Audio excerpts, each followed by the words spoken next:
So Genesis 1:26. We have a lot of verses today, but we're going to be jumping between them, short sections. So if you want, just follow along today and just maybe just sit back and close your eyes and just kind of imagine where we're going with this. But Genesis 1:26, and God said, "Let us make man in our image, after our likeness, and let them have dominion over the fish, over the sea, over the fowl, over the air, over the cattle, over the earth, and every creepy thing that creepeth upon the earth." See, at this time, there was two kingdoms, right? And they were openly interactive. The spirit world, which is layered over top of this world that we see, and then we had the earth.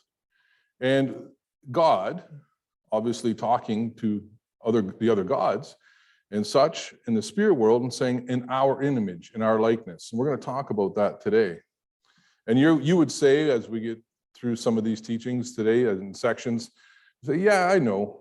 I know this. I know this section. And yes, you do. There's nothing new going to be talked about today that you don't already know or have been taught or gone through on your own.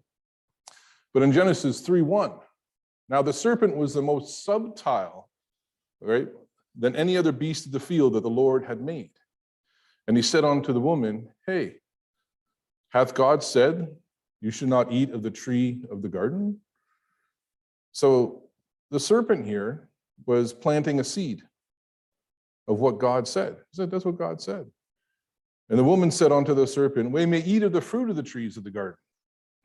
But the fruit of the tree which is in the midst of the garden, God said that ye shall not eat of it. Nevertheless, touch it, and lest you die." So she's repeating back what God had said, and that's great. That's what we're supposed to do, repeat back what God says when that serpent comes. But it goes on, and the serpent said unto the woman, "You shall not surely die, for God does know that in the day that you eat thereof, when thou eyes shall be opened, and ye shall be as God, knowing good and evil." So again, he went back at her. But knowing good and evil. So here he's talking about the eye. Now, when I look up the word eye, the eye observes, it views, it scans, it can regard, contemplate, survey, inspect, examine, scrutinize, study, consider. So it's checking it out, right? So interesting. The prophet had talked about in one of his CDs about the eye and the mind. The eye and the mind. But see, darkness is, what do? They provide an alternative. They have a suggestion other than the complete truth of Jehovah, right? And he did that with Eve, to the truth of what she understood at that time. She never understood anything else. So Eve was considering with her eye, considering, right? So what we're talking about there is into the imagination. She's looking at what's being presented. And it goes on in Genesis 3:6. And when the woman partook, now she took it in, that the tree was good for food, and it was pleasant to the eyes, the imagination, and the tree to be desired, okay, to be wise, the mind, the carnal, to be wise. And she took the fruit thereof, and she did eat it. So she partake of it in her imagination, right? In the spirit world, and then there in the physical, as they say. And then she took it to her husband, and then he did eat of it. And we say, yeah, we know this story. Good. But here, with the imagination, visualize, right? Envision, picture, dream up, conceive, think, plan, scheme, right? Project. So they're partaking of good and evil. Now they're playing with an image, a seed, an alternative imagination, alternative than what God has provided them, outside of his perfect will and his principles. And we know this. You say, yeah, we know this. I got this, and that's good. But the failure with Eve was not in something being presented to her. The failure was what she took it in to her. So it came in the presentation, she allowed it in, and it got into her heart, right? And that altered the image of God. As we read earlier, yeah, we're going to make man in our image. right? And that image is the ability within the heart of ourselves. So that was tainted at that point. So she took in the alternative seed, the alternative image, and it rooted in her heart. And that was the disobedience to God and what he had placed there and talked to them about. So, Eve believed a suggestion or a circumstance that was presented to her, and she believed in that. And she took it, and then she passed around this circumstance and belief to, the only other person on earth, her husband. So the alternative, and we say, yeah, we know this, we know. Okay, well, let's move on to another topic, coverings. And then we talk about this in Genesis 3:7. And the eyes of them were both opened, and they knew that they were naked. And they sewed fig leaves together and made themselves aprons. So man knew that he needed a covering. Something was missing because of what had happened with this alternative circumstance and allowing it to come in. So he had to find his way for a covering. He thought something up. So pre-adventure, I love that word, pre-adventure. I mean, let's just imagine for a minute. So pre-adventure, Jehovah provided coverings, right? It says skins that he provided. And that's in Genesis 3:21. So unto Adam also and his wife, the Lord made coats of skins and clothed them. So it's interesting there. He gave them skins. So remember, the two worlds are still kind of together, okay? And God is preparing to get them out so that they don't see fully like they did before the spirit world. And they're going to be going into, they don't know that at this time. So skins. So we think of, an animal's life, right?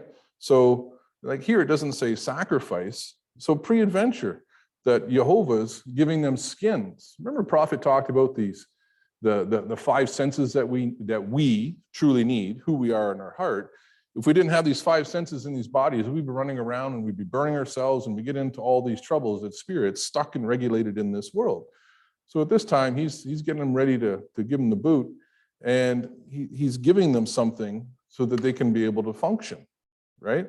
And this is part of the transition out of the garden. And for us, we're in a transition because we want to get back to the garden. And ever since they left the garden, they wanted to get back. We want to get back to the garden. But we're stuck within these bodies, the five senses, with this mind, right? Different from what they were used to when they were pure in the whole thing in the garden, but they're not out yet. But we say, we've heard this, we understand. We've been through the prophet's CDs and such, and the teachings, and read the Bible. Okay, good. So there's a perpetual imagination war that's coming. Let's talk about that. Genesis 3:14. And the Lord said unto the serpent, because thou hast done this, thou art cursed above the cattle, above the beast of the field. In the belly thou shalt go and eat dust. Okay, you're going to eat this all the days of your life. All of a sudden, like it sounds like he's going to eat dust, the serpent, as we understand it. Now remember, the two worlds were overlapping. So Jehovah is speaking, obviously, to the natural world, the second kingdom, and we have the spirit world, but they're commingled. I mean, easily seen amongst each other. So like I don't see serpents today going around and eating dust, right? I don't see that. So how does that make sense as it relates to both kingdoms? So we go on in 3:15, and I will put enmity between thee and the woman. Okay, so this is 3:15, and between thy seed and her seed. Well, there hasn't been seeds yet. A woman has not had any children, right? But remember, he's talking to both kingdoms. He's talking to both, okay? So it's not always just the physical, it's always the spiritual. So what's going on here with this word seed? Then we jump down into 3:19, and he's talking to the man here. He says, in the sweat of thy face thou shalt eat bread, and thou return to the ground. For out of which thou art taken, dust thou art, dust thou shalt return. So there's that dust thing again. So man was from dust. He's going to go back to dust. But we read a little bit earlier that the serpent's going to eat dust. Like, I don't see serpents running around eating men, if that's what it's saying, eating dust. Like, what's going on? We got these two kingdoms, pre-adventure. So the serpent eating dust. We know that there's going to be a war. There's going to be enmity between these seeds coming. There's a battle over something. So pre-adventure in the serpent, it meaning imagination, meaning God had created man in their image here in this earth realm where we're stuck, that has an overlapping spirit world at that time, interconnective, openly. And then we're supposed to use this system that we have with the Father to be able to create and live in perfection. Well, Satan, the serpent, came down and he put a wrinkle in that plan, right, so to say. And he's wants to get into that imagination, plant that seed from the spiritual side and feed on that imagination, because if he can get allowed to come in, then he can get in and alter the image of Jehovah, right? And then we're cut off. So from that point of view, from that day forward, Satan is going to have a war to be able, from the spiritual side, get into our imaginations and our hearts to disconnect us from the Father. And then we have the earthly side, which we're going to talk about, within this world and what it means to that, getting into the seed and other things. So he's going to be planting seeds, from a first kingdom point of view, what's going on in this war, and from the second kingdom, earthly point of view, what's going on in this war. Different seeds. Now, we understand within the circular way that we're able to work with the spirit world by not believing a circumstance and speaking into it, right? Not taking the thought. And then we're able to, through the purpose of temptation, right? And patience, a fruit, and the same thing. And then we're able to turn around, and then in that time, it comes back in the time of God's choosing, and we have, whether it's a faith project or other types of things. So that's quite interesting. But then we go ahead and we find something new out, and then we're able to grow, and then we speak, and then it comes back and it comes around. So they influence us and we influence them. But it's the getting into the imagination so that we're not creating with the Father. So when we say, yeah, we know this, we understand, we've gone through this stuff. Okay, good. In Genesis 3:22, and the Lord said, behold, man has become one of us, to know good and evil. And now, lest he put his hand forth. Now, what does he mean by the lest? Well, it means pre-adventure. God's saying, look, man's like one of us. He knows good and evil. Pre-adventure, he puts his hand forth and he eats of the tree of life. And he gets to live forever. What's Jehovah saying? He goes, look at the state he's in. He went and did this. Now, he's in the garden. That tree is over there. If he eats of it in that state, he's going to live forever in that state. We don't want that. So he's saying, look, and who's he talking to? He's explaining and teaching to the other, what we say, little gods or whatever, the spirit world, whoever that's happening at. And he's explaining to them what's going on. And he's saying, look, this is what we got to do. He's always teaching these guys. He's growing us all up. So we move on. And Genesis 3:23, therefore the Lord sent him forth out of the garden to till the ground which he was taken. So what we read so far is just, he said, well, this is what I'm going to do. He said, all right, gods, this is what happened. And then he went and did it. He got him out. So at that time, the two kingdoms really are separated. After he explained it, they're out and they're separated. So man in these body and these senses and this mind, separated from Jehovah. The other kingdom is there, but like where we're at in time, there's so much lies and deceit and everything. To be able to see that kingdom interact with it is very, very, very difficult. At this time, this just happened, so there's not as much friction between the two, right? They're still kind of close, but over time it really drags away, even though it's layered. I hope you get my point. But the spirit world is a real world. It's perfect, and it's all around us, right? It's like our faith project. It's already done. It's already done. You just got to go through the process within the fruit, the patience to build up to it, the purpose, the temptation for it to come, like we talked about. See, but the earthly world is now full of circumstances and lies coming through the imagination, seeds in the spirit world to convince us of something that isn't true, but presented in this world as if it is, and we have to deny it or not even talk about it and just talk about what's in the other world. Don't even give it credence. So, like not praising darkness by going around and talking about what darkness is doing. Quite a thing, but we're not taking the seed, the alternative image, from God's perfect real world. You know, man has alternatives. Man has alternatives. But let's go to Genesis 3:24. So he drove man out, and he placed on the east of the garden cherubims, the flaming swords, and they turned away, okay, every way, and they were to keep the way to the tree of life. There's two things that happen. And they say, when they say turn away, when I look that up, it means overthrow, preserve, and turn about.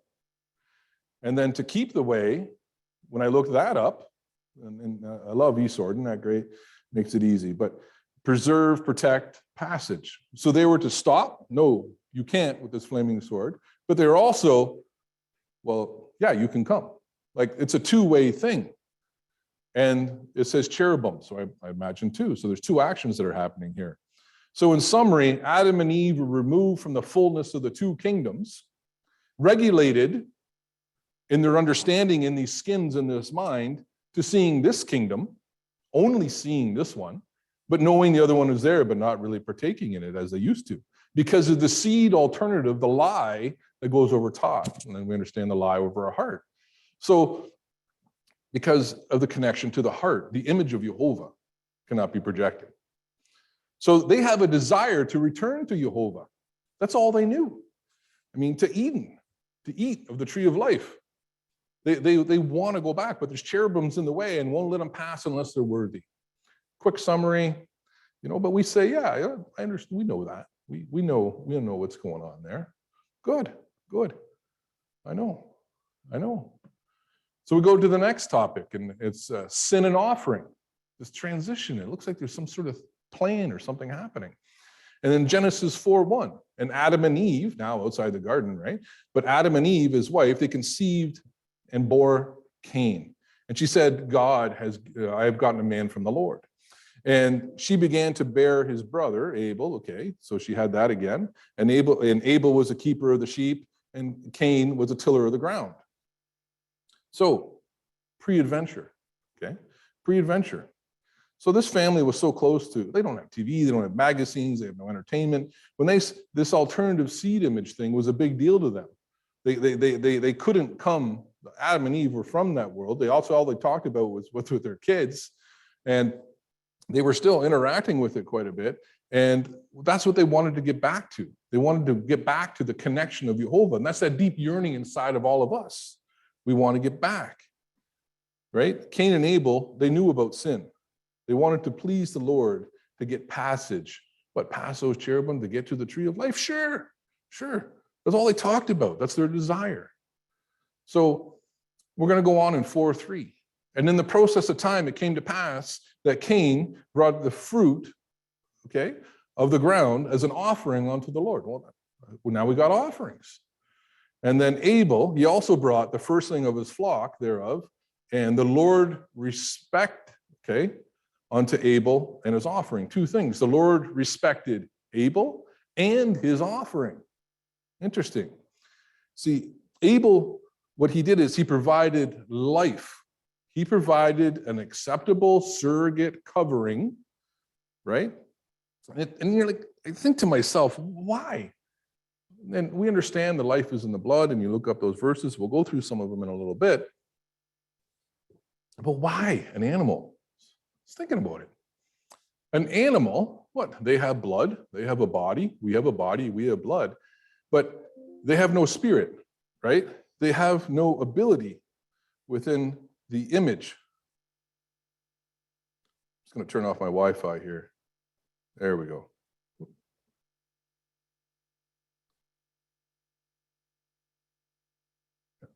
So within their image, they can't create an imagination to get into their heart.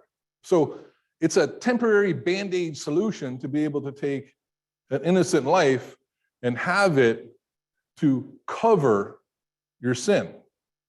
And as we know, what Yeshua did, but it's a transition as we go through, and God was leading us somewhere.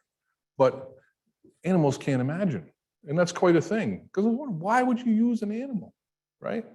But it has the blood. It can cover. It doesn't sin. It doesn't have an ability to have the imagination. Interesting. So it remains perfect for at least in this world, right? Nothing to do with the other kingdom. Stepping stone. So we go on in Genesis 4:5. But unto Cain and his offering was not accepted or respected, okay? And Cain was wroth, and his countenance fell. What happened? Oh no, his countenance fell. Image came in.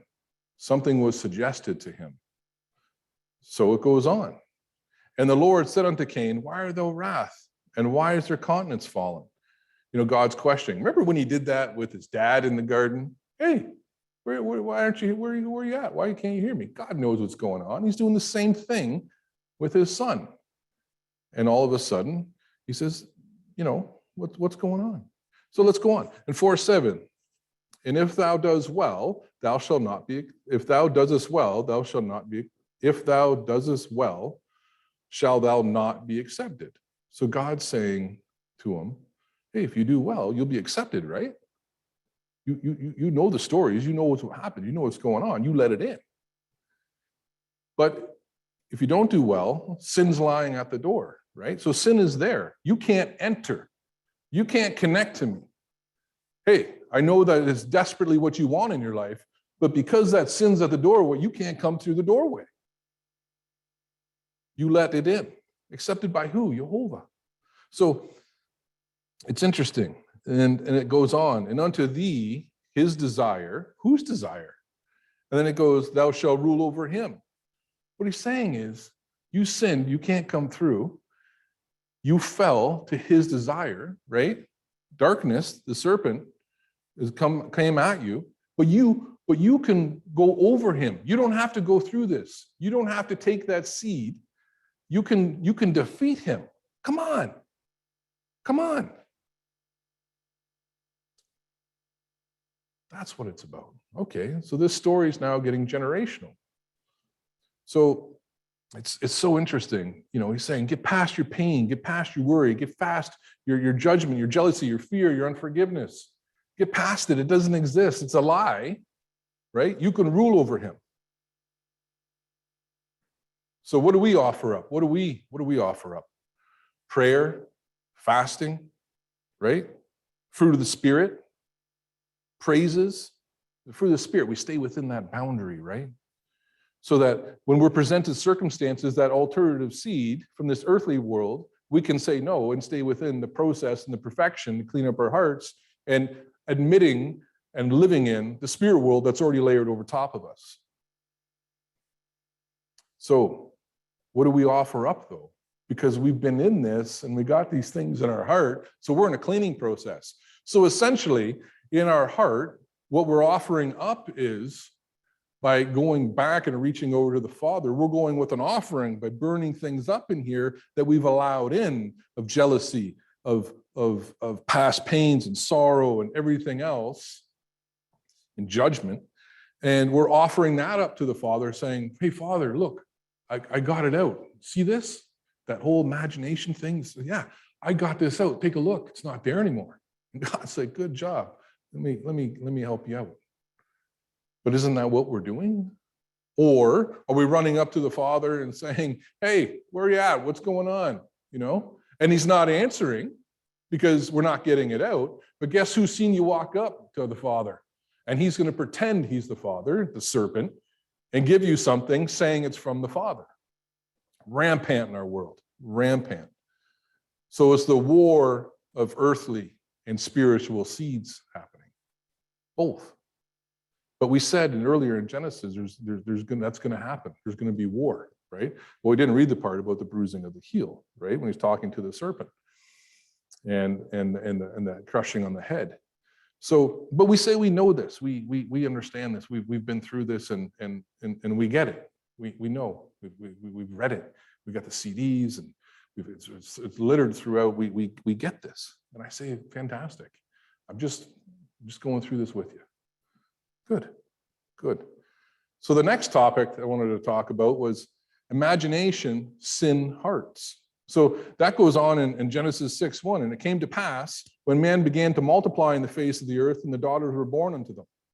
Okay, then the sons of God, so we're talking about people from, or the angelic spirits, beings from the other kingdom, they saw that the daughters of men were fair, and they took them wives, which they chose. Okay, see, it wasn't because they were lustful and looking at it. Okay, there was this cosmic thing, this whole thing that's happening within the spirit world, and they were ticked off about a bunch of other stuff, and they knew they could come in and froth God's plan. So they went into women because it was a good way to be able to get the seed from the spirit world into this kingdom. The prophet talks about it in one of his CDs too, and it was one of the recent ones that I went through, but he mentions that, yeah, if they knew what God was up to, they wouldn't have done it, but they didn't know. But it's interesting. And then it goes on to say, and the Lord said, my spirit shall not always strive with man, for he is flesh.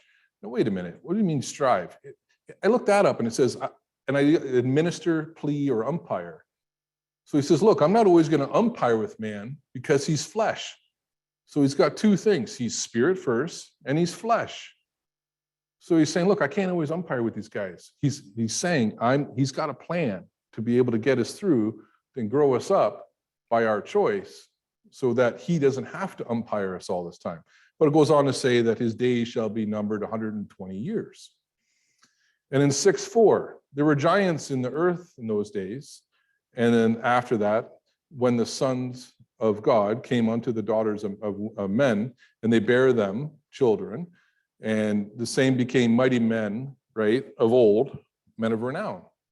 Now we're talking about the other seed, the seed from the spirit world. We're talking about the imagination we talked about earlier in Genesis when that happened with the serpent. But now we're talking about the seed coming into this world from the other kingdom, right?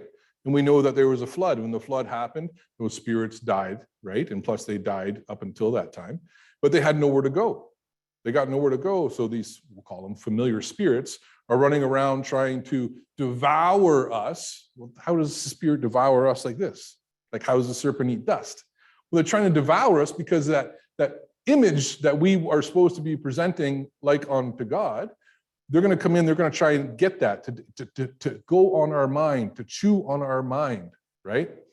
And to be able to come in through the imagination. So they want these bodies so that they can come in and do what they were doing before, so that they can emulate what they want to emulate. And we're like, no, we want to emulate the image of Jehovah. That's what we want to do. But they get in and they cloud up the hearts. So, but this seed, it's interesting because now it's going to be the seed of Satan coming off. Now we got some seeds of darkness that are coming in, and they're multiplying. Well, there's more men coming on the world, and as we know, there's 8 billion people or so in the world. Darkness is trying to build an army, and that's what they were doing. And in 6:5, and God saw that the wickedness of man was so great in the earth that every imagination of the thoughts of their heart was only evil continually. Again, the war, the seeds into the imagination, right? And now they got the seeds in the manifestation in the earth within these giants. And then we have the familiar spirits in that and being able to attack us to increase that army. So in 6:6, and it repented the Lord that he had made man on the earth, and it grieved him at his heart. What are we saying? He repenteth. Well, he had pity, right? He counseled himself. He consoled himself. What did he do in his heart? So what's God saying? He's like this. Man, you know, that's what he's doing. And the Lord said, I will destroy man. I've created him from the face of the earth, both man and beast and creepy things and all fowl of the air. And he repenteth me that I made him. So he's like, man, I'm going through this. Like it got him. So then it goes on, and immediately he says, Noah found grace in the eyes of the Lord. So really, he just went, thank God I got Noah. I guess he didn't say, thank God I got Noah. He'd be like, I thank myself I got Noah, because he's God. So again, it's part of us. That's my joke, all right? So, but that's his plan. He put people in certain spots with certain things to get things done throughout time, because he knew what was going on, and everyone else in the spirit world, for argument's sake, and ourselves, we don't know, right? It's his plan. It's his plan. See, God saw, right? It was the image in his heart, but it didn't change his image. He didn't change anything about him, but he has the heart, the whole thoughts of his heart, his image. It didn't change. Our image shouldn't change, right? Now what's being presented to us. But what happens? Darkness, knock, knock on the door of my mind with lying feelings. Lying, it's not real. The judgment, the pain, the worries, the fear, the jealousy, the unforgiveness. And the seed alternative image, other than the perfect spirit word of Jehovah. Now, our spirit loses our connection with him, right? Because of these familiar spirits. Accessing, right? Accessing us, and then we lose our connection to him. And we lose our faith project, or whatever it is that we're looking to manifest here through his perfect will. But people say, I hear from God, I hear his spirit, but pre-adventure, God's saying, yeah, you hear me, but you're not listening. The patience in hearing him, the purpose of temptation in hearing him, and having that image, and then refining that image about a situation before you go out and speak, or you speak a certain way, and you keep refining that image, because it could be a complex thing, not so simple. So you have to listen to what he's saying to you. See, Noah and his sons, when they built the ark, they weren't perfect. We know that. So you don't think that they had to battle these seeds, this imagination that's happened? You don't think he made a few wrong measurements, a few bad cuts while building that ark and what he was supposed to do? You're darn right he did.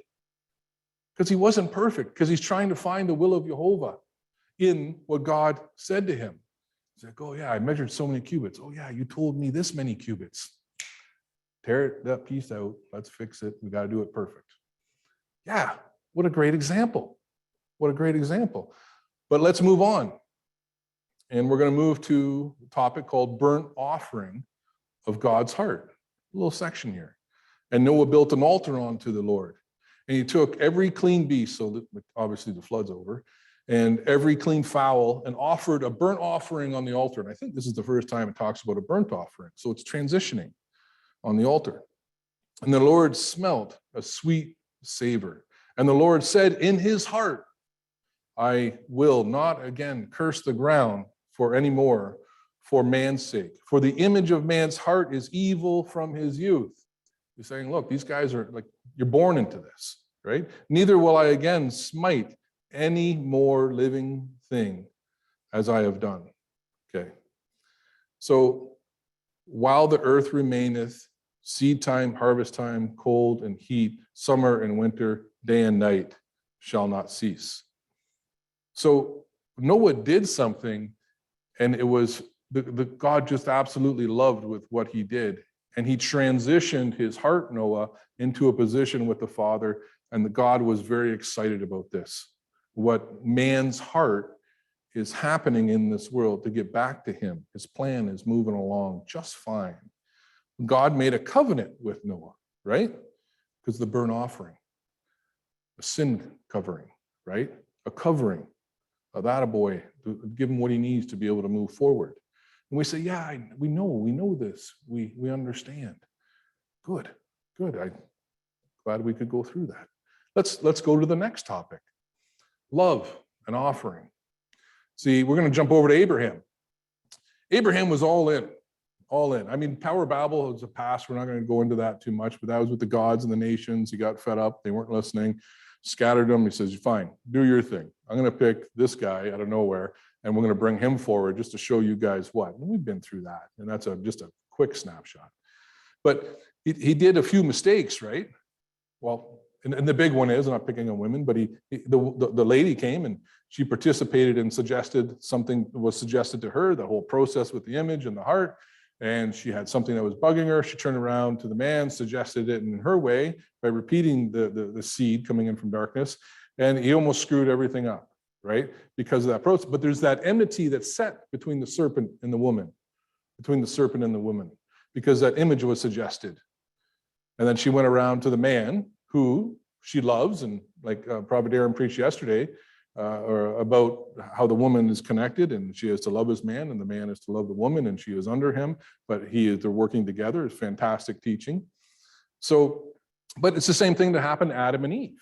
Something was suggested, she went in, and then took it, and she took around, and then gave it to her husband, and then and the same thing happened with Abraham. Now they're going through the same thing. Are you kidding me? It's like we're on repeat. We're all on repeat of what happened in the garden. My whole point of view about being mad at Eve when I get back to heaven, and it's like, no, we're all doing it. We're all doing it. We're doing it worse because sin is rampant. A pandemic in the spiritual world, prophet talks about in the Casting Out of Devils CD. Pandemic. So, I mean, we got the Nephilim seed and the spirit world going around. Darkness is building its army. It's unreal, the spiritual war and what's really happening in the other world. So, but Abraham and God, they had some great successes, right? And it was time to be able to God to transition the heart, transition man getting back to the correct image. And as we know within the story itself, and we'll just read it here. And so God came to pass after these things, and God tempted Abraham to say unto Abraham, behold, here I am. So he said, hey, Abraham. And he said, take thy son, thy only son, Isaac, who thou lovest, and get thee into the land of Moab, and offer him up there as a burnt offering on the mountains, which I tell thee. Wow. That's a pretty good test. And a lot of preaching on this, right? And historically. So we know this. But we're going to jump down to Genesis 22:12. And he said, lay not a hand upon the lad, neither do anything unto him. For now I know thou fearest God. So Abraham had this big test of the heart, and he was able to take a huge mother may I step for man and proving it to the other kingdom, right? So he's seeing that thou hast not withheld thy son, thy only son, for me.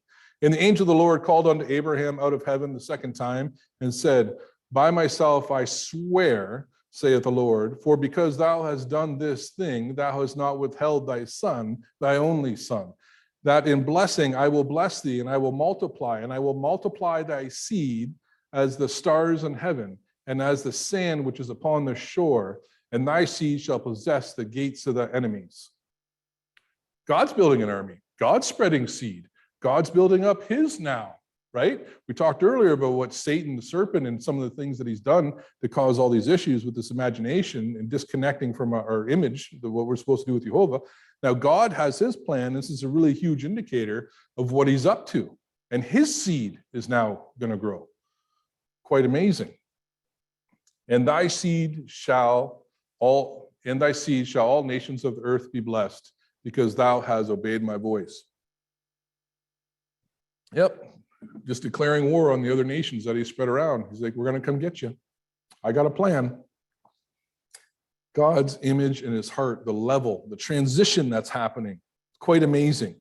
Man is kind of starting to get it.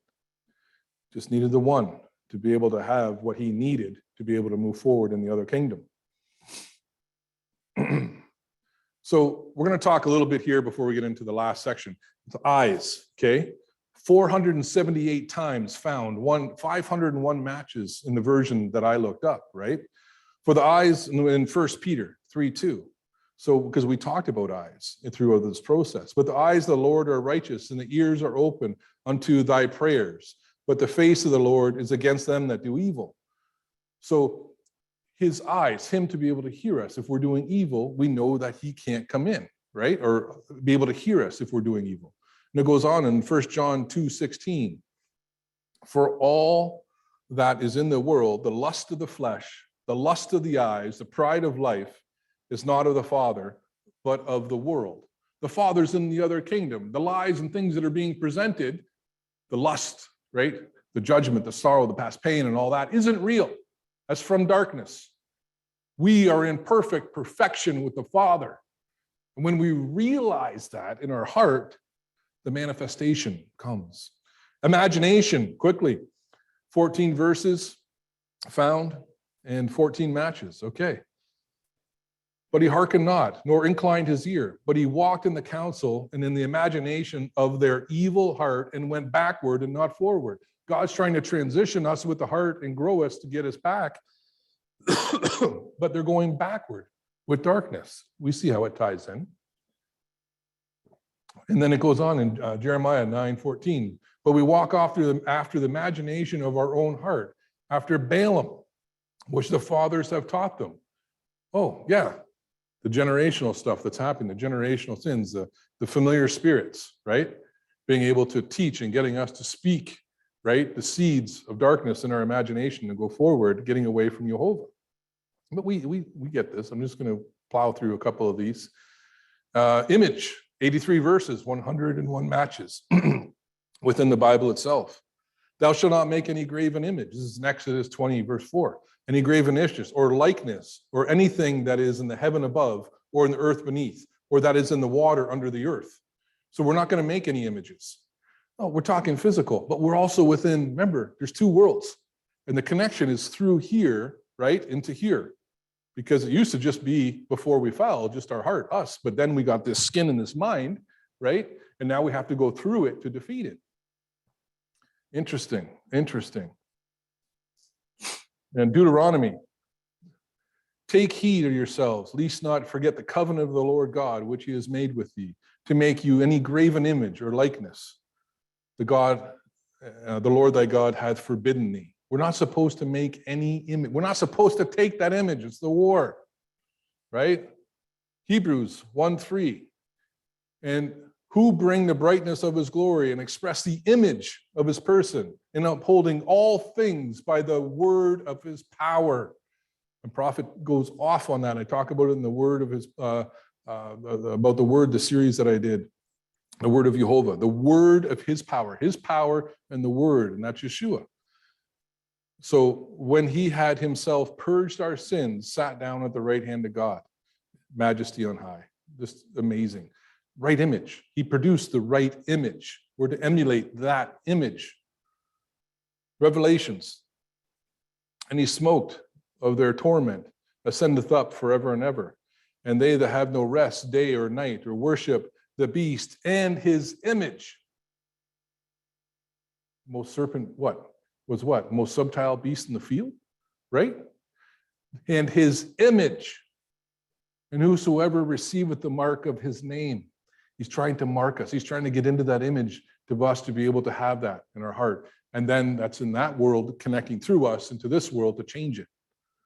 The serpent, the alternative image. Sin is found 389 times in 448 matches in the Bible. All unrighteousness is sin, and there is a sin unto death. And thou shalt not hate thy brother in thy heart, image of Jehovah. Thou shalt in any wise rebuke thy neighbor and not suffer sin upon them. You, through the Spirit. Don't take the circumstances, reality of this world. No, your brother could have never sinned against you. No, he couldn't have. Fruit. See, fruit of the Spirit has faith in it, okay?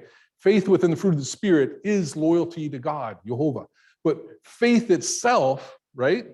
And we use the phrase calling those things that are not as though they are. We're talking about the other kingdom. We're talking about not taking that imagination. We're talking from darkness. We're talking about the image of Jehovah and doing the process and getting it out the way that we need to. But fruit of the Spirit is to me the epitome of faith. Because when you're sitting with someone and you're talking with them, like if for example, they're saying something that doesn't line up, you have to pull on the fruit of the Spirit and call something that isn't as though it is to them, right? You don't want to participate in their sin, but you got to steer in another direction. So like fruit of the Spirit is the epitome of faith and action.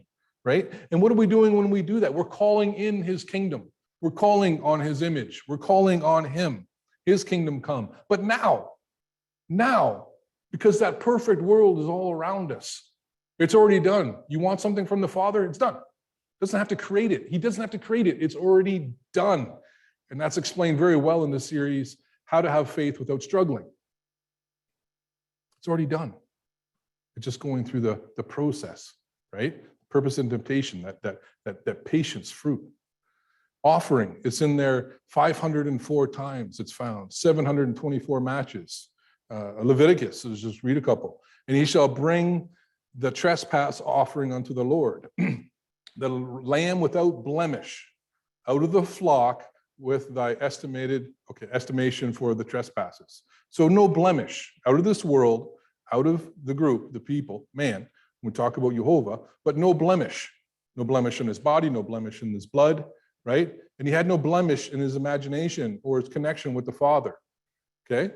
Now remember, animals, what they are, no spirit, no imagination, but that blood is innocent and it can cover.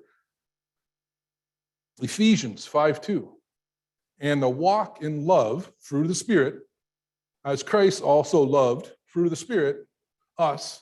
He has given us himself of an offering, right? Offered it up. The sacrifice, he offered it up, everything, to God for a sweet smelling savor. What do you offer up? He offered up the perfect image. He offered up the way not to take it in and to only speak and stay connected with Jehovah all the way through. Blood is in the Bible 375 times, found 447 matches, right?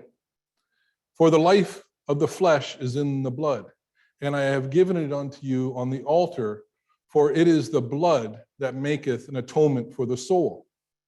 So what? The soul, the flesh, the blood makes an atonement for the flesh, because we took in that alternative image, which is the war, which is everything that's happening with the serpent, with darkness, the seed image.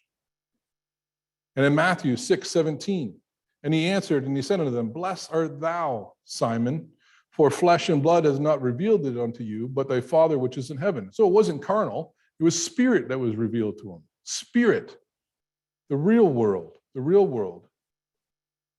And he said unto them, This is my blood. This is in Mark 14:24. This is my blood, the New Testament, that thou shedded for many, right? So he's making an atonement for our flesh, our sin. The sin's only in the flesh. The sin doesn't go in your spirit. Sin only sits in the flesh. Because we took this alternative image, because we believed a circumstance, because we're going to go out and repeat that circumstance and pass it around the same way Eve did to Adam. It's the same way we've always done this thing. The lie of what's presented in this world. Judging, move on there. It's 170 verses, 191 matches, so that many times. So, just to go through this quickly, Matthew 5:25, agree with thy adversary quickly while thou art in the way with him, lest at any time the adversary deliver you to the judge, and the judge deliver you to the officer, and thou cast out into prison. So don't let the guile and the judging, don't let it trick you, okay? Because if it does, you're going to be judged, and you're going to have to pay for that sin. Don't get into it. It goes in Matthew 7:1. Judge not, lest ye be not judged. So if you're not going to judge other people, you're not going to get judged. If you're not going to take that image and present it out there, right, and you choose Jehovah, you're going to get Jehovah, or you're going to get darkness. Well, they're lying to us in this world, those circumstances.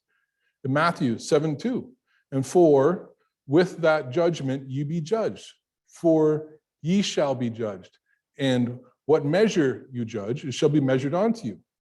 So we know this verse, but something comes in and there's a seed and there's judgment. I'm going to defile myself in judgment. I judged outside of the will of Jehovah. That is going to get judged onto me, that sin. So pre-adventure, I love that word. Let's imagine somebody's up talking about someone else's kid. Well, that's not connected to the Father. So guess what? Does that mean your kids, it's going to be judged? Well, it could be. And your kids might be having a hard time because you can't shut your mouth. Your spouse, right? You might have spouse things. What's coming out of your mouth to be able to perpetuate that problem. Pre-adventure, right? You're having trouble with other things. Look at what you're getting. Try the opposite. Don't believe the circumstance that's inside you that you built up in your heart away from the image of God and the image of what darkness the serpent wants. Take the courage and do it the other way and apply the word. We know what to do. We just lack the courage to be able to do it because we have to let go and say we're vulnerable because we were wrong all this time. You could be 70 years old and be 70 years old wrong and decide one day to wake up and say, that's it, and get up. And all of a sudden your life changes. That sucks to be able to have to do that, but it needs to get done. You could do it at 17. You could do it at 10. You could do it a whole bunch of times. It doesn't matter. Get it out of your mind of the pain of saying, look, I was wrong. I just putting your heels in the ground. Move on. Whatever it is, it doesn't matter. Be vulnerable. It's okay. It's okay. Defile. Defile is in the verses. It's found 39 matches, 36 verses, right? Thou shalt not defile also the covering of thy graven images. That's in Isaiah 30, verse 2. Defiling yourself, covering yourself with the images. You're getting images and you're going under the covering of that image, a false image, you know, and lots of times what happens, you're under this covering of darkness and not of Jehovah, and you think you're connected, but you're disconnected. You have to repent, right, to reconnect yourselves, and that has to be done. But we don't want to do that, do we? We don't want to do that continually through the day. So we run around and we're praying and we're doing all these other things and we're reading scriptures, but we're not connected. And God's like, huh? You got to choose to humble yourself and say you're wrong continually. And I don't care who you are and what position you have and whatever image that is with you. Just let it go. We're all sheep. Just move on together. It's okay. It's okay. No one expected anyone to be perfect and to lead perfectly. And there's no one who was being led was expected to be led perfectly in their position. We're all in it together. We're all moving forward. There's stuff to shed, just to shed. It goes on and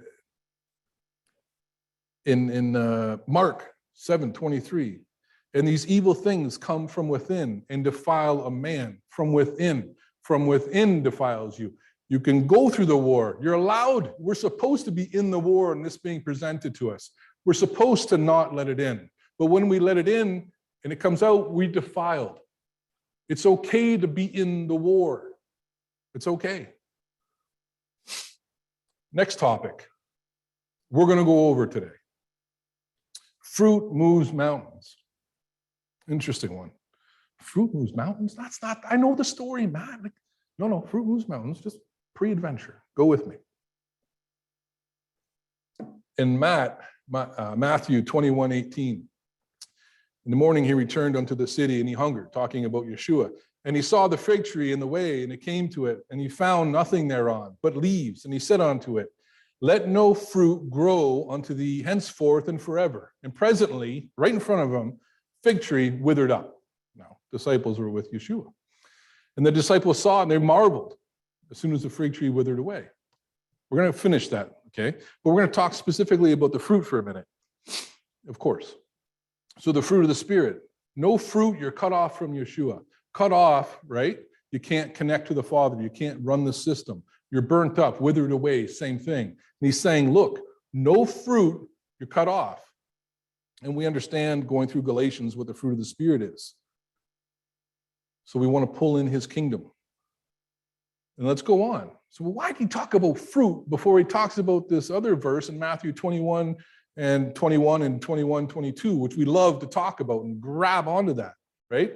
But the one that was in front of it is the important part to have that one. You got to produce fruit and it's got to remain. And Jesus, as I read it, Jesus answered and said unto them, verily, verily, I say unto you, if ye have faith and don't doubt, okay, you win the war, you shall not only do which I have done to the fig tree, but also you shall say unto this mountain, about a real mountain, and he's talking about in the lives, the war, two things, both worlds, be thou removed and cast into the sea. It shall be done. it shall be done. And all these things, whatsoever you ask, pray, believing, and you shall receive. Faith without doubting, totally cleaning the heart, totally understanding that constantly being presented things, seeds, you're in the war, and keeping it out. No matter what's presented, and you continually never gave in. You never even grunted wrong. Like you just stayed with it. But again, fruit of the Spirit, absolutely calling those things that are not as though they are. Fruit of the Spirit is that in its total essence and what it is. But that's our culture. We talk about culture and the Word of Jehovah and peace, and Prophet Darren talked about it yesterday. That is our culture. We're peculiar. We're not peculiar because we're not committed and we're running around inconsistently. No, that's not peculiar. We're peculiar because we're consistent, we're committed, we understand the system, and it's okay with the brother and sister. It's okay to talk about. It's okay to do it this way. It is our culture because it's the only way to do it. See, we sat underneath the prophet for the fundamental materials, and after Ephraim still being gathered, and they're getting the fundamental materials. He only gave fundamental materials. If God wanted him to give more, he would have given it. He gave us, he had the keys, he gave us the key chain. He said, here's the keys. Fantastic the amount of what God did in his life for that to be able to be presented to us. And then now we have this key chain handed to us, and we have to figure out which key goes in what door and what sequence to go through that door. And we can say, hey, I went through this door called such and such, and these are the keys that were used for that one. I'm going to write it out over here in this doorpost, and I may go through that. Because I didn't have the sin, I was able to do it. I went through that threshold and was able to go forward. That's what we're here to do, and we can only do it together. Only do it together. It is impossible to do this where God has us in this whole transition thing to not do it together, to not do it together. And it goes on, for I gave you in John 3:15. And I've given you an example that you should do as I have done, okay? And it goes on John 14:12. Verily, verily, I say unto you, that he that believeth on me, the works, and it means labor. So the work that I've done, you've seen how I lived it. You've seen how I defeat the enemy. You've seen how I took care of situations. And then now shall do, right? So I provided you, I observed, okay? Then also greater works that these shall do, because I go unto the Father. So because he's saying, look, I did these things this way, you saw how I did it. If you live like I did, you're going to do greater works. A lot of times the church reads this and says, hey, he did great works and we're going to do greater works. You're missing it. You're missing it. It's because he knew the war, he knew what was going on, and he never changed his image one time. That's what he did. He showed us as it's being presented all the time. Satan took him up on top of the mountain and went through that temptation when he was fasting. Only repeated the word of God. Eve repeated the word of God, and then she failed on the second attempt. He never failed. He never failed, ever. He never changed his image. Never changed his image. So Christ, he suffered such pain. I mean, in 1 Peter 2:21, and thereunto we were called, because of Christ also suffered for us. The pain that he felt, right? The pain that he felt and what was going on when he was being in this world, especially going into the crucifixion process. But he didn't sin. He had no guile found in the next verse in his mouth. He didn't bait anyone. He didn't trick anyone. He didn't deceive everyone. He beat every single defeat or everything that wanted to defeat him, every deceit that went at him, everything that was baited, every trick he beat. He beat every single battle plan in the war that's happening. Nothing came out of his mouth that lined up with them, because nothing got in his heart, because he kept the perfect image, because he understand this battling. He didn't believe any circumstance that was ever presented to him by darkness. And in 1 Peter 2:23, who, when he was revealed, okay, and revealed not again. So when he was blamed, that's what that means, okay? So he was blamed. And then he suffered, he threatened not. So he didn't allegate anyone else when he was being blamed. But committed. He surrendered himself up. For what? For what he's being judged for. He never admitted and said it was him, but he was what? And he did it righteously. Because he was justified, he never did anything wrong. But he was being offered up. Offered up. A man in the flesh, God, his word, in flesh, with the ability to imagine, the ability to be able to fail, the ability to be able to create with the Father, have that perfect image, and he never messed that one time. And his own self-bear. So he bare, right, our sins onto his body, onto the tree. He didn't sin. So like he saw the spirit world all the time around him, all the time. He had to have. We understand the prophet and what he could see in his life. Yeshua was perfect. Could you imagine what he saw in the other kingdom, in that world all the time, and what was going on? And he was sinless. They knew who he was. Yeah, because remember when the guy was in chains and when he was traveling, and then he was kept in the graveyard and he had the legion in him. Well, they knew who he was. When he cast them out, they were really frightened because they thought it was the end. They thought it was the end judgment. And he took him off in the pigs. They knew who he was, right? They had to blemish the lamb. They had to blemish his image. They had to blemish him from being perfect image of Jehovah. He carried up our sins, not that he sinned. It's because of his perfection and what he did with the image process and never gave in, right? When he went to the when he was crucified. So being dead and absent, to sin. So we now are absent to sin. We're absent to sin because he was the perfect, because he was perfect because he never changed the image. We're not to change our image. So when it says his stripes you are healed. He was beaten. They beat him, and look at it from the other kingdom. They had him beat because it has to be a perfect lamb. Well, we're saying he's not perfect in this earthly realm. But from the spirit side, they were beating him and whipping him and everything else because they wanted him to change his image. They wanted him just to say, oh God, why? Anything to break it. Do you get it? He didn't do anything to break it. Nothing. He was perfect. Never once did he have anything to say against the Father for what was going on. Never. As they're whipping him and beating him beyond recognition. He never changed his image of the perfection of the other world. Even in this world, while skin is being torn off his body. You have to always remember, talking to me, see the other world, know what's going on in the other world, know what they're trying to do to you to not produce the image of Jehovah.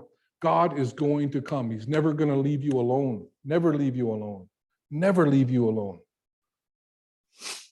See, and I have a couple things quickly. It's only another 10 minutes, so please hang on. See, Yeshua's crucifixion, technically, you couldn't have a more tragic story. Couldn't be more tragic. I mean, it's the aggregation of everything that people are afraid of. Let's talk about that. His body was whipped and beaten beyond recognizing, okay? There was no more painful death than crucifixion, okay?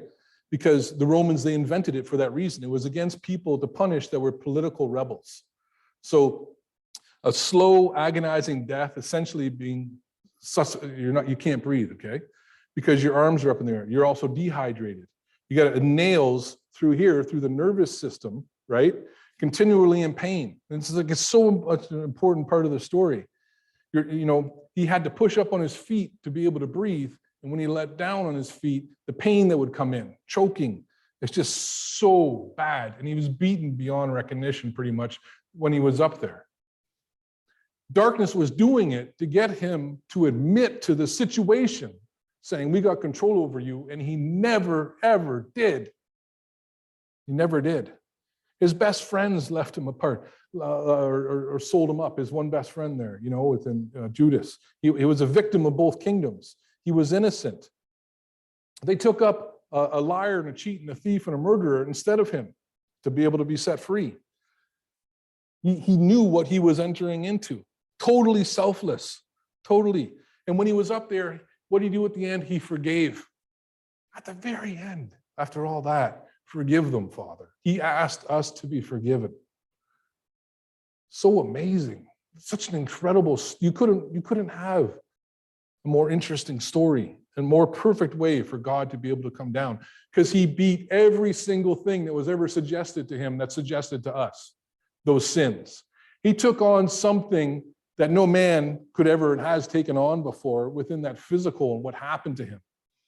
You can't say you've had it worse. And he defeated absolutely everything in the war of the imagination to be able to take the image of Jehovah with our heart. You know, simultaneously, like the perfect, finally, the transition to the perfect sacrifice, the sin sacrifice. The blood was perfect. He was perfect, demonstrating Jehovah's kingdom on this earth, right in darkness' faith. Now it says later on in the Bible, well, if they knew it was the Son of God, they wouldn't have done it. What that means is, if they knew what he was up to, they wouldn't have done that. They wouldn't have done it that way. But they only knew one thing in the war, which is attack that imagination. And he never gave in. We're not to give in. We're not to give in. He knew it was a one-time opportunity. And if he failed, the war would be lost forever and ever. For every single man, woman, angelic beings, the war would be over. And his father had to turn away from him because he had to do it on his own while he was defeating sin for each and every single one of us as he carried it up. He didn't sin, but now we have the right, through his example, his name, to be able to defeat that seed, that imagination, to get into our heart. We can do it over and over and over and over again. What are we into? We're taught to abuse it. We're taught it doesn't matter. It's a spiritual pandemic of familiar spirits in the other kingdom. But what happens? The knock in the mind and the feelings come in and suggest to your eye, let me in. And that's the seed. And it comes into the mind and you've entertained it. Now it's in the heart, covering up the image of Jehovah. Let me in, knock to the heart, and it's in. And then we're outside of the perfection. We're cut off. And yet we run around and we want to say that we're connected to the Father, but we didn't go through the humbling. We were wrong, and repent and connect and understand the reality of the other kingdom. It's the only reality, the only. And then you end up working for the serpent, right? The beast, its image, and projecting it out. You know, we can all come up with examples for the people that are sitting here that know me and say, Matt, you know, you've got some of these things in your life here and here. And I could do the same thing with you, but that's not how we do it.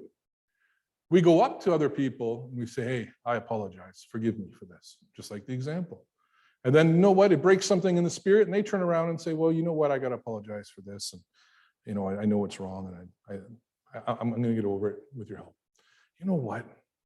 That's what we got to do. There's no one greater. There's no one better.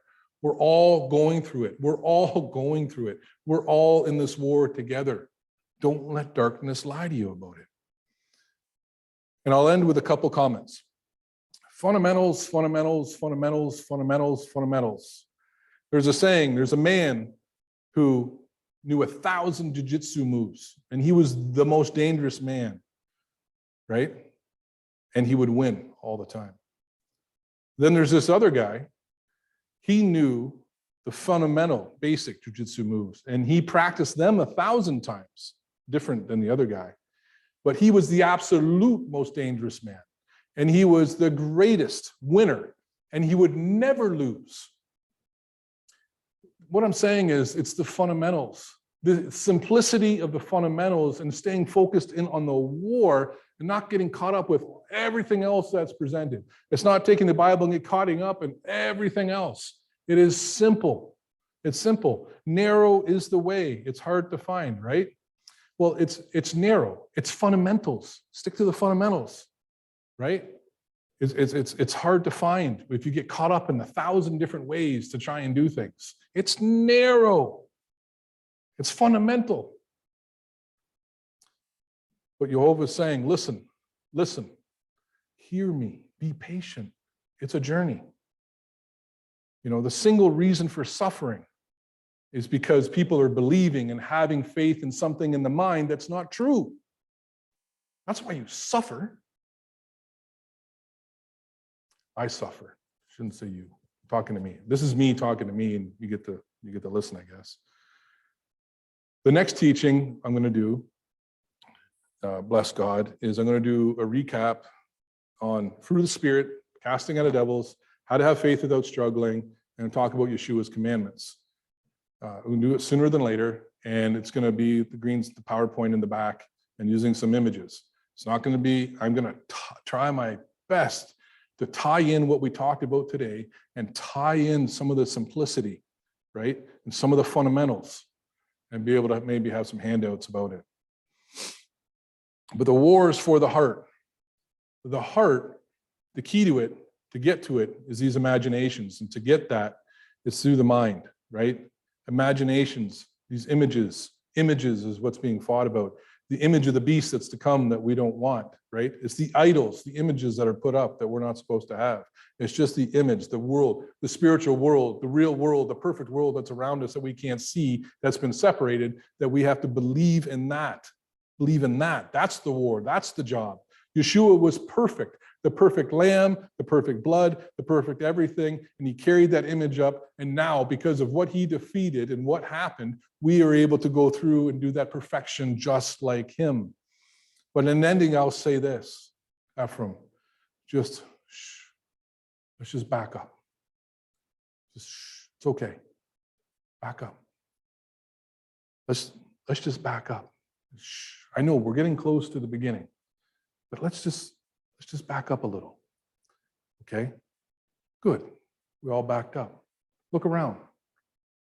We're doing it together. Let's just take some steps forward and get some of these things out of our life and get some of these things and this understanding and jointly work together. And if we can do that, how quickly we could move forward in all those desires and those things and the faith projects that aren't happening just yet can and will happen. But let's just take a step back, look at these fundamentals, and then do it together, because it's only going to be doing it together. Our job and our timeline in this whole thing is to do it together. We got the keys from the prophet, and we just got to learn to work them together. We'll just end with that.